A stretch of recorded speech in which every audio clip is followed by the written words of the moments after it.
విద్యార్థి పరిషత్ దాదాపు ఈ సంస్థ ప్రారంభమై 77 సంవత్సరాలు అవుతుంది. 77 సంవత్సరాలు 1949లో జూలై 9 ఆ రోజు ఉస్మానియా యూనివర్సిటీలో ప్రారంభం చేశారు అఖిల భారతీయ విద్యార్థి పరిషత్. ఈ అఖిల భారతీయ విద్యార్థి పరిషత్ మరి ఎందుకు ప్రారంభం చేయాల్సి వచ్చింది అంటే విద్యార్థుల కోసం ఎవరు కొట్లాడడానికి లేరు, సమస్యలని ఎదుర్కోవడానికి విద్యార్థులకు అంత శక్తిని ఇచ్చేదే అఖిల భారతీయ విద్యార్థి పరిషత్ అనే ఉద్దేశంతో వీళ్ళు పోరాడడానికి స్వతహాగా ఏదైతే విద్యార్థి ఉన్నాడో స్కూల్ నుంచి కానీ కాలేజీ నుంచి కానీ ఎక్కడైతే పనిచేస్తున్న దగ్గర నుంచి కానీ అది ప్రతి ఒక్క విద్యార్థి తన స్వతహాగా కొట్లాడడం కోసం తనంత పని ఏదైతే అనుకుంటాం కదా నా సమస్య మీద నేనే మాట్లాడడం కోసం విద్యార్థుల సమస్యల కోసం కూడా కొట్లాడడం కోసం విద్యార్థులకు అండగా అఖిల భారతీయ విద్యార్థి పరిషత్ ఉంది. ఇలా మరెన్నో ఉన్నాయి. అఖిల భారతీయ విద్యార్థి పరిషత్ ఎందుకు ఎన్నుకోవాలని అంటున్నా అంటే మిగతా ఉన్నాయి ఎస్ఎఫ్ఐ కానీ ఎన్ఎస్ఐ కానీ ఇవన్నీ ఉన్నాయి. ఇవన్నీ ఏం చేస్తాయంటే వాళ్ళకి సంబంధించిన రంగాలంగా వాళ్ళకి సంబంధించిన పార్టీల కోసం వాళ్ళ ఎదుగుదల కోసం పనిచేసే సంస్థలు. అఖిల భారతీయ విద్యార్థి పరిషత్ విద్యార్థుల కోసమే కొట్లాడుతుంది, విద్యార్థుల సమస్యల కోసమే ముందుంటుంది. కానీ ఏది ఆశించి పదవిని ఆశించి ఫలితం ఆశించి మాత్రం ఏబీవీపీ మాత్రం పనిచేయదు. ఎందుకు 77 సంవత్సరాలు అవుతుంది. ఎంతో మంది జాయింట్ సెక్రటరీలు కానీ స్టేట్ సెక్రటరీలు కానీ ఇంకా మారుతూనే ఉన్నారు.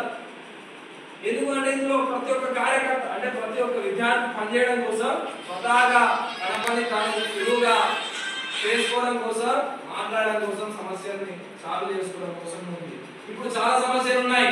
ఏది మొన్న ఈ తెలంగాణలో విద్యార్థుల హాస్టల్ పిల్లలు చాలా మంది ఫుడ్ పాయిజన్ అయ్యి ఎంతో మంది చనిపోతున్నారు. ఈ సమస్యల మీద ఏబీవీపీ అఖిల భారతీయ విద్యార్థి పరిషత్ కొట్లాడింది. ఇంకోటి ఏది పేద విద్యార్థులు అయితే ఏదైతే ఇంటర్ చేస్తున్న వాళ్ళు డిగ్రీ చేస్తున్న వాళ్ళు స్కాలర్షిప్ మీద పనిచేస్తున్నారు. ఇప్పుడు ఎందుకు అంటే డబ్బు లేదు వాళ్ళ దగ్గర, తల్లిదండ్రులు ఆ స్థాయిలో పెట్టి సంపాదించినట్టే చదివించేంత స్తోమత లేదు కాబట్టి ఈ స్కాలర్షిప్ మీద కొన్ని కాలేజీలలో కట్టి ఆ స్కాలర్షిప్ కూడా ఇప్పుడు రాకుండా చేశారు. స్కాలర్షిప్ వస్తలేవు.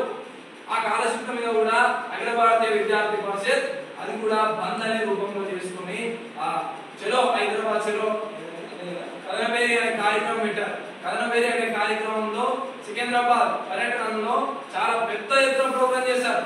త్వరలో మస్తు మంది విద్యార్థులు వెళ్ళి మాట్లాడారు. అది కూడా సాల్వ్ చేస్తున్నారు. ఏదైనా సరే చాలా ఉన్నాయి. చాలా ఏదైనా స్కూల్స్ కానీ కాలేజీలలో కానీ ఏదైతే చెప్తే కూడా కానీ ఏదైనా చేస్తే కూడా విద్యార్థులకి యాంటీ బుక్స్ కానీ ఈ ఫీజులు ఎక్కువ పెట్టడం కానీ అవన్నీ చేస్తే కూడా అవిటి కోసం కూడా మాట్లాడుతుంది, అవిటి కోసం కూడా ముందుంటది. ఇలాంటి పనులన్నీ చేస్తాయి. ఇలాంటి పనులు చేస్తూ కూడా ఈ అఖిల భారత విద్యార్థి పరిషత్లో దాదాపు 15 నుంచి 20 మంది కార్యకర్తలు నాకు తెలిసిన కార్యకర్తలు కూడా చనిపోయారు. ఎందుకు అంటే చాలా ఉన్నాయి ఎస్ఎఫ్ఐ ఎన్ఎస్ఐ ఇంకా వివిధ రకాలు ఉన్నాయి. ఇది అఖిల భారత విద్యార్థి పరిషత్ అద్దైన సహాయం వెళ్తుందనే ఉద్దేశంతో ఆ టార్గెట్ పెట్టి కూడా అట్లాంటి వ్యక్తులని కాల్చి చంపారు, కొట్టి చంపారు.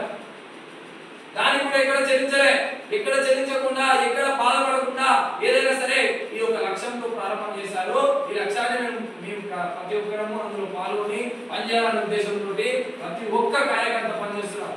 చెప్పాను నేను.